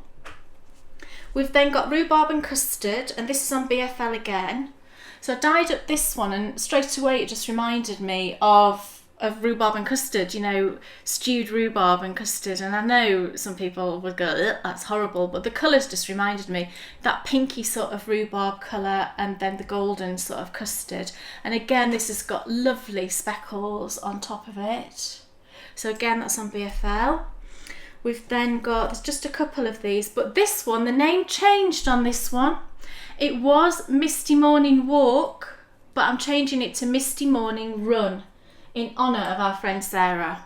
Oh, okay. Why? So, because she saw it and said, oh, maybe it could be Misty Morning Run. Oh, okay. She was just making a passing comment, but I thought, well, that's fantastic. I was excited then. I thought you were naming it in honour of the very first Chilcott's Acre 5K, yeah, which I ran yesterday.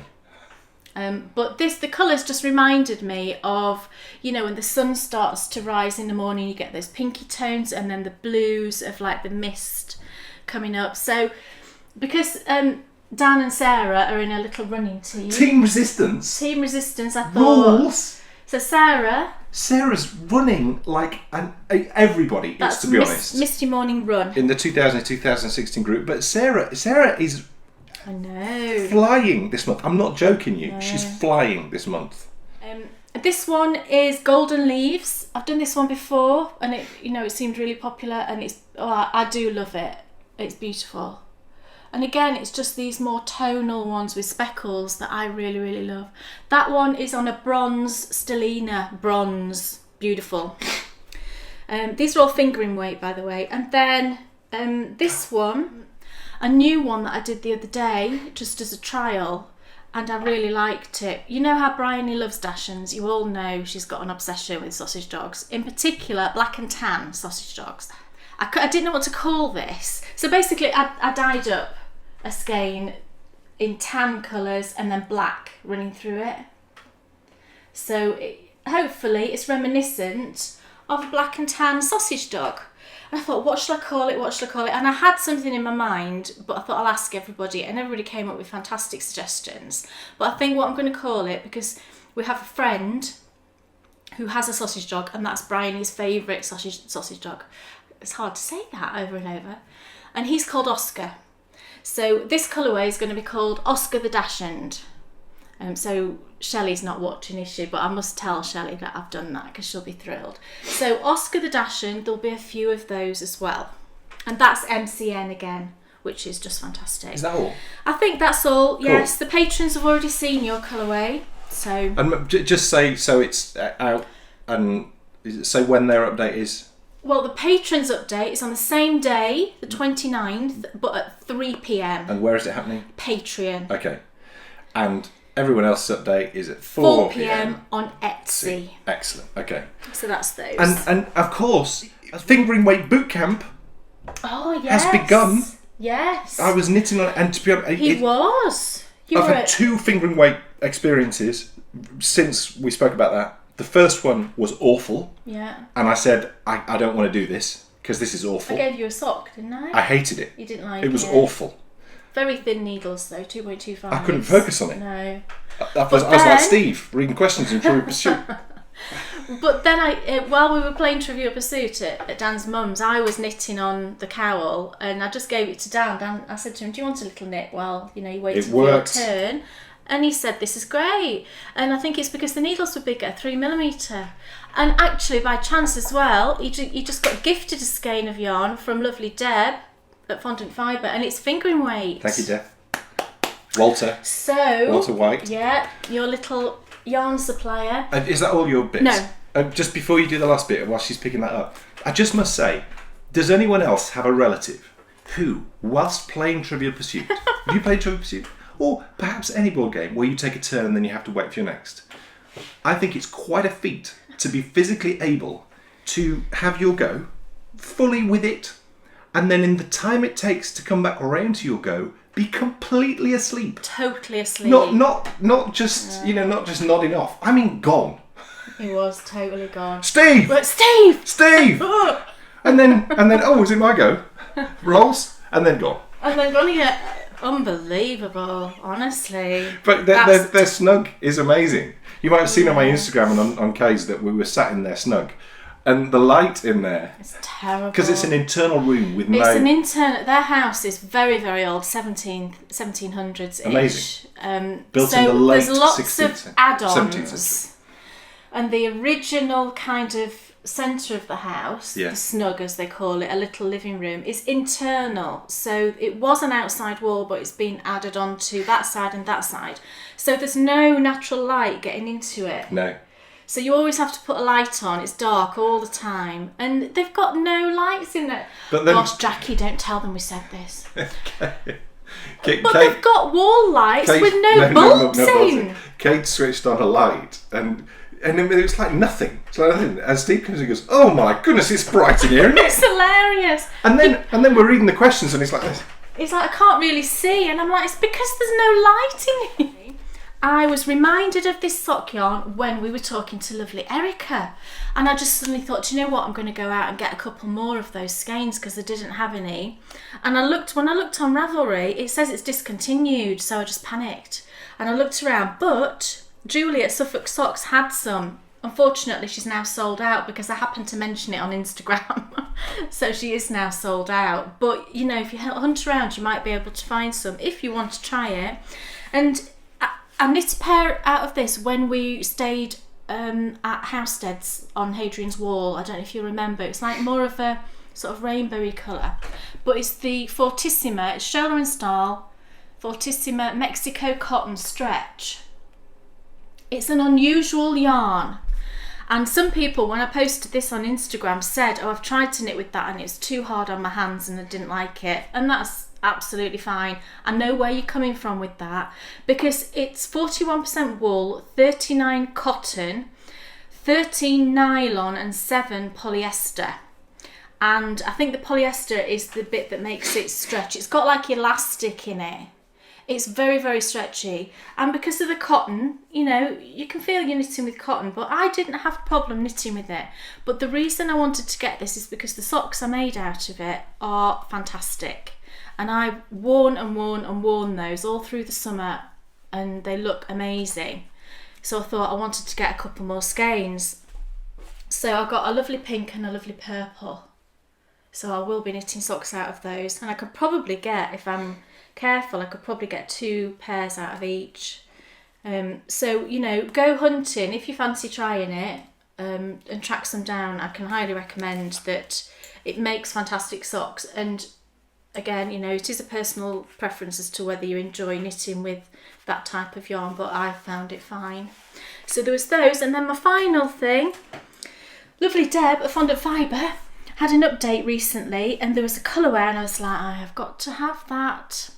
And I think I fell on her update on Instagram about an hour or so after she posted it, and I thought it's not going to be there. But I had a look, and it was, and I managed to get a skein. It's on her Spangle base, which I love. I've knit with it before, which is the one that's got silver stellina in it. And it's called Vintage Fairy Lights. Oh, look. Oh, look. Oh, Sarah will be loving this. It's just beautiful. So it's like a sort of pale pinky base. Is that right, Deb? With then all these speckles of all these fun, you know, coloured fairy lights on top.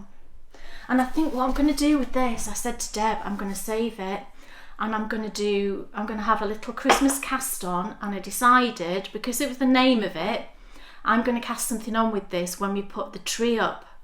So I'm going to have a tree trimming cast on.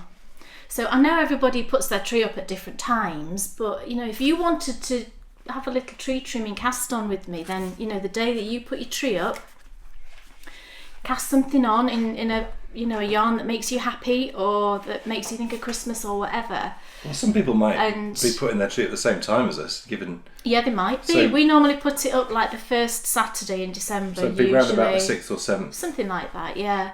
And if you've got, go get... I think she did pre-orders for this because it sold out quickly. And so I don't know if the pre-orders are still there. So go and have a look. So, you know, we could have a little cast on.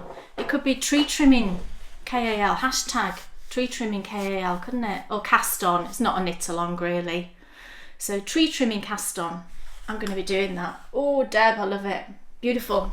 So we'll see you in 2 weeks. That's a lot, isn't it, everybody? For episode 62. That'll be the first ever episode. I'm a bit chilly. Of the Bakery Bears Treasure Hunt.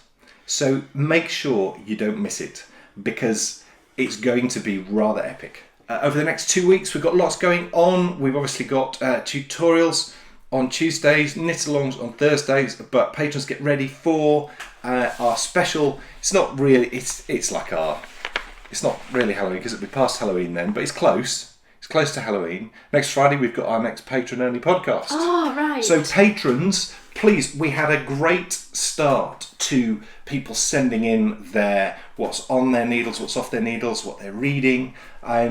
Please send me some things, because it was brilliant last episode. So send me just a 2-minute little video. You don't need to be in it. You can just be showing us your project, but you can describe it in your own words. Or if you'd like to be in it, then go for it.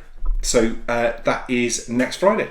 So thank you all so much for watching. Thank you. It's been a rather epic episode. It has. It's felt like we've talked a lot. You have. If you've bared with us till the end, then thank you. If you've bared with Kate till the end, then thank you. We'll be back in 2 weeks. Thanks very much. With episode 62. I picked up on that. With the wonderful Sophia helping us with the very last epic, amazing What's in Your Sweetie Jar. So have a great couple of weeks. Have a good knit to Death on the Nile and yes, Mr. tell me, send me a message if you're watching it and knitting. Oh. Yeah, come and share in the What's on Your TV thread, because it will have been on your TV. Or, what do you think? know, on Instagram, take a picture of you watching the telly with it, and, you know, hashtag Death on the Nile knit or and if something you like that. You know, start sharing with us in the What's on Your TV thread what your top 5 films are. Yeah. So we'll see everyone soon. So we'll see you soon. Who's it sitting and knitting? It's Dan and Kay, the bakery bears. Enthusiasm's not quitting for Dan and Kay, the bakery bears. They'll take you to fabulous places of which they're favorites they'll share. You better buy a pack